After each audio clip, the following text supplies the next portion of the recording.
జనంకి అవకాశం లేకుండా చేసారు. అంటే నీకు డెవలప్మెంట్ కనిస్తే నువ్వు మింగేసినావు. అందులో నీ కొడుకే డైరెక్టర్ ఉన్నాడు కృష్ణారావు గారు. మరి సమాధానం ఇప్పుడు చెప్పు, ఏం చెప్తావు నాకు అర్థం కాదు. ఏదో నిన్నటి నుంచి తమాషా చేస్తున్నట్టు జాగృతలు దాడి చేస్తారు గీడి చేస్తారని.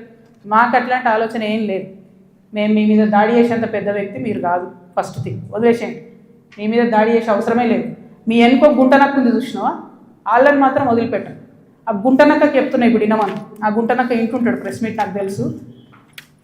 సియాట్ ల్యాండ్స్ ఉండే, దాన్ని తర్వాత ఏం చేసిండ్రు, సెయింట్ గోబెన్ అనే కంపెనీకి ఇచ్చిర్రు 70 ఎకరాలు.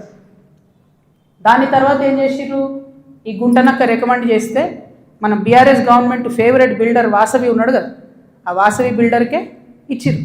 అయితే ఒక అధికారి దానిలో చాలా కీలక పాత్ర. ఆ అధికారి ఇప్పుడు ఈ గవర్నమెంట్లో కూడా కీలకంగా ఉన్నాడు. కానీ ఖచ్చితంగా ఆ సెయింట్ గోబెన్ ల్యాండ్కి సంబంధించి ఆ అధికారి పేరు, నేను చెప్పే గుంటనక్క గారి పేరు రెండు కలిపి నేనే ఇస్తా. విజిలెన్స్కి ఇస్తా, ఈడీకి ఇస్తా, సిబిఐకి ఇస్తా. ఇక చూసుకోరు, ఏం చేసుకుంటారో వేసుకో. నేను మీలాగా ఫాల్తు అలిగేషన్స్ చేయను. నా భర్త ప్రైవేట్ ల్యాండ్లో వ్యాపారం చేసిండు. ఏ రియల్ ఎస్టేట్లో ఉన్న వ్యక్తి అయినా చేస్తాడు. మేమెన్నడూ ప్రభుత్వ భూమి జోలికి పోలేదు. ప్రభుత్వానికి ప్రజలకు నష్టమయ్యే ₹1 పని కూడా మేము చేయలేదు. మీరు అనవసరంగా లేనిపోయిన అలిగేషన్స్ నా మీద వేసి ఈమె ఏదో జనం బాట పేరుతో జనంలో పోతుంది, ఈమెను డిస్టర్బ్ చేద్దాం, మైండ్ ఖరాబ్ చేద్దాం అనే ఆలోచనలు పెట్టుకుంటే మాత్రం నేను చూస్తూ ఊరుకోను. ఇవాళ జవాబు ఎందుకు ఇస్తున్నా అంటే, నేను మీలాగా వెన్ను చూపించి పారిపోయే వ్యక్తిని కాదు. నా మీద వచ్చిన అలిగేషన్కి అవుట్ రైట్గా సమాధానం చెప్పే వ్యక్తిని.